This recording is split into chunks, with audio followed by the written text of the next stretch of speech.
This is Sneaker Gears. My name is Levi. Welcome to another episode of Performance Gears. And today we're looking at a custom version of the Jordan Russell Westbrook Why Not 0.1. I'm actually going to be calling this, let's use the kind of computer term, 0.1.5. So I will have a full tutorial if you guys want to stick around to the end of the video so you can see exactly how that's done. But if you take a look at this, what I've done is the Westbrook right now overall is a great shoe. You can get it right now for pretty much about half off. So even though it's $125 with the new season coming around, a lot of these you've been able to get for as low as I believe $45 I've seen. Some folks at the outlet have been able to capture these for under $40. So it makes it a great shoe to actually do customs to because they're cheap enough, and just a great platform overall. So this was the LA pair. You guys see it kind of has the streets of LA on it. And I'll tell you straight off the bat, like most of my reviews, starting with the fit, this shoe is not necessarily for wide footers. So I had trouble because this material does not really break in. It is kind of a plastic, and I'll show you the custom here in just a moment here, as well as if you have a high instep, there is not much give up here. The laces are kind of moot. You could slide your foot in here, and this used to come way up here. So what happens is, with it being so high, if your foot fit in there fine, great, you can tighten it down. But if you had a bigger foot in any direction, whether it's a high instep or wide foot, it wasn't a great shoe. But I was really disappointed because the traction is phenomenal. The cushion is actually pretty decent.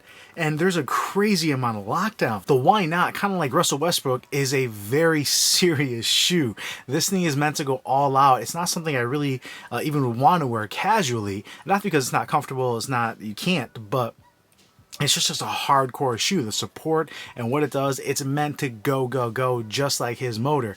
So breaking it down, the fit, what I did was customize this sucker. So obviously you have the Velcro strap on top, and that kind of locks it in. For those that this did bother the ankle, you can pretty easily cut that off, and that's what the Why Not Low is. It's the exact same shoe without the upper Velcro. They didn't lower the collar, they didn't do any real changes. The only difference is, if you took a look at my Instagram, the black model of the triple black Why Not actually uses more of a cloth or a material that has definitely some stretch to it. So those fit me decently well.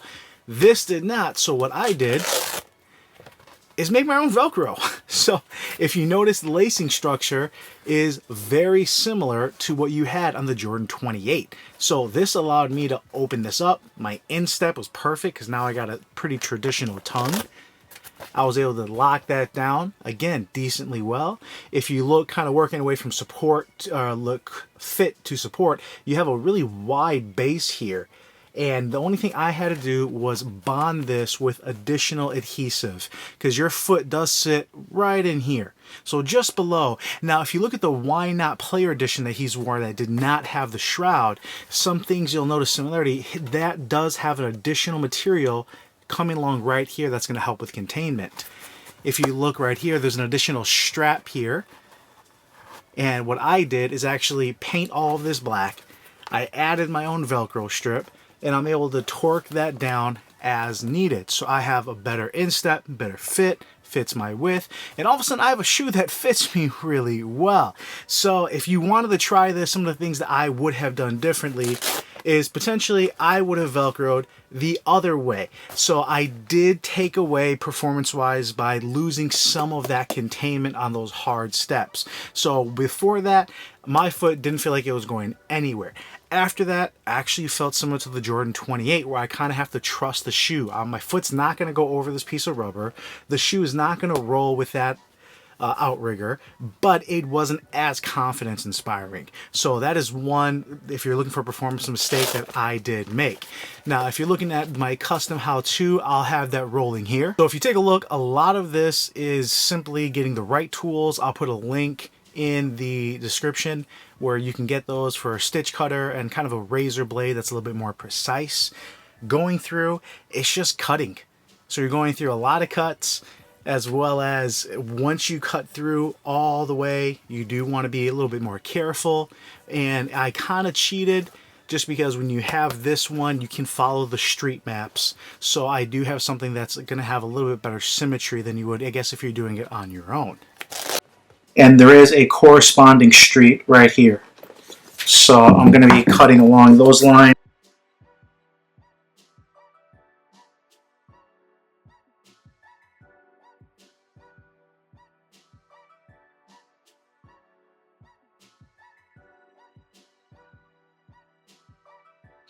There we go. Now we're going to try to follow this street. So this shoe is a little bit more interesting than some of the other Westbrooks because of the streets. I can actually follow a somewhat of a guideline. So this might be a little bit harder. I don't know if you want to take measurements on some of the other Westbrooks when you just have a flat color.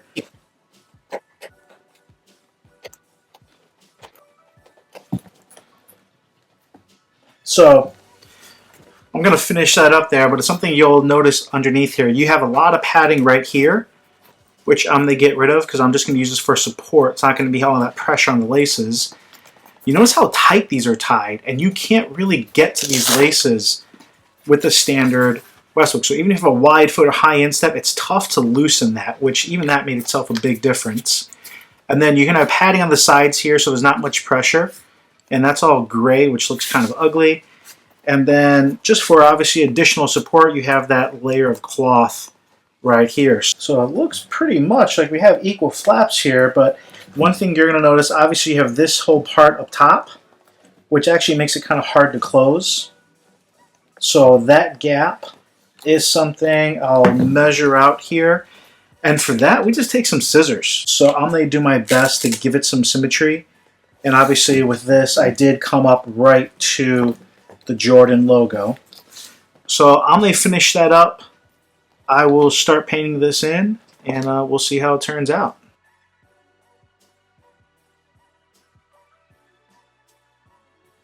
Into giving this a little bit of width, finally, and just opens that up for my fat foot.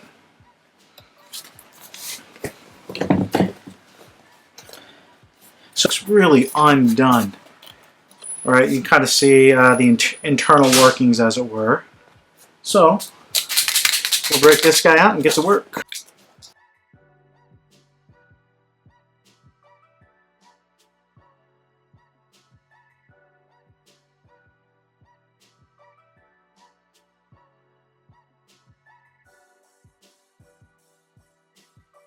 And this is all a nice cloth, everything under here, so it absorbs this oil-based paint really nicely. I think it does a good job. So that kind of hides those straps perfectly. Now on the other side, just for the sake of continuity, we're going to paint these guys. And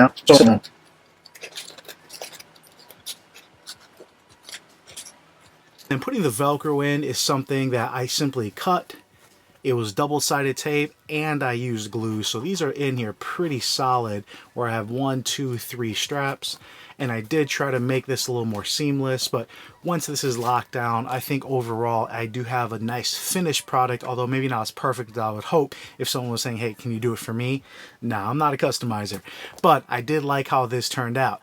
So another thing I wanted to upgrade on the Russel Westbrook right now was the cushion. So this is full-length zoom, which generally is great, but it is bottom loaded, so you're still getting a somewhat firm ride. It is going to be similar to your Kyrie Low, which I have a review on. Now that's actually a lot harder. This is not as hard, but you definitely have that solid push off with impact protection. So one thing I wanted to add was if there's zoom on the bottom, I would like to have a similar cushion on top, and that's what we did with our Velocity cushion insoles. So this is using the cement print, which they do have that matching Why Not cement print, so that would go fantastic if you're looking to double that cushioning top and bottom. Once I put that in there, all of a sudden I have a shoe that's incredibly comfortable. You're talking levels of your, KD 9, your LeBron 15, where you just have a lot of bounce. The traction, and you guys can take a look here, just uses a multi-direction I guess, blade traction. I wouldn't call this herringbone, obviously, but this being the solid traction did do a much better job. I initially was able to get the launch colorway, and that had the clear bottom, and that kind of had the graffiti marks on it. That one, the traction wasn't quite as good, and I think general rule of thumb, your clear soles are generally not going to be as good as your solid soles. With the solid sole, this thing's been fantastic. The only thing I don't like about this is it is kind of shallow. You can take a look there. And I shouldn't say kind of, it is very shallow. There's not much traction on here if you're going to think you want to use it outdoors, but it is a harder rubber. It does stick really nice. And this is up there with the top traction that Nike and Jordan are offering, or any basketball shoe in the market right now. I think your Kyrie Low is probably some of the best traction out there. This is up there, as well as your PG2s, all of which you can't really go wrong. So top to bottom, if you're going to get the Why Not, one, it's a great price. Two, just make sure it fits your foot. If you have a wide foot or a high instep, it's really just not going to work for you as much. If you do have any issues around the ankle or collar, you may want to stick to the low. I did just recently speak to a I guess past professional basketball player. I won't reveal who that is. And he said he did have some issues in the ankle area. And if you look down here, it does have a pretty thick pillow, which I guess can irritate some people, especially if you've had any kind of surgery done there. So this is one of those shoes you really do want to try on in store. I hate not being able to give you something concrete where, hey, just go and buy it. But between the ankle area, between the irritation, between the width of it, and the high instep, if it fits you well, this is probably the top supportive shoe almost ever made. And I'd love to do a top 5. Hey, what is the best support? And I'm not talking about support, I mean on cuts, on defense, on jab steps, a shoe that's just going to lock you in. This shoe is fantastic. That full length zoom is another aspect. We're starting to see that more and more often from Nike, from Jordan, but that's something until the last few years we really didn't see very common. So that you really can't sniff out, as well as that traction is absolutely solid. So overall, amazing shoe. The fact that you can get something like this now for about 60 bucks, 70 bucks on the norm, and potentially even cheaper, this is going to be one of the best buys out there. Now, how does it compare? You're really looking at probably the closest competitor is going to be your PG2, where that's going to give you a much better fit for a variety of people. That's going to give you similar traction, maybe a hair better, and that's going to give you cushion that in my regards is going to be a little bit more cushy, softer, more bouncy, not as direct. The difference is going to be this is going to give you a lot more support.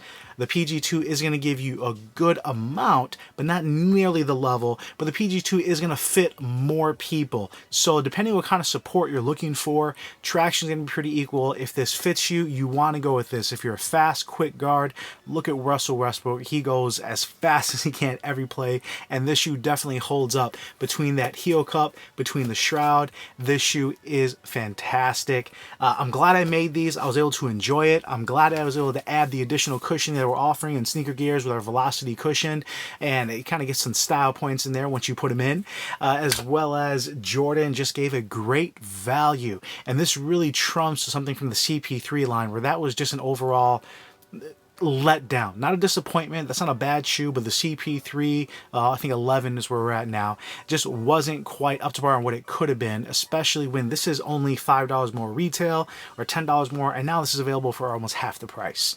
So guys, hopefully that helps anyone out there who's looking at getting the Jordan Why Not 0.1. And if you're looking to make your 0.5, I got your custom right here. This is Levi Sneaker Gears. Really appreciate you guys, and I'll come at you soon.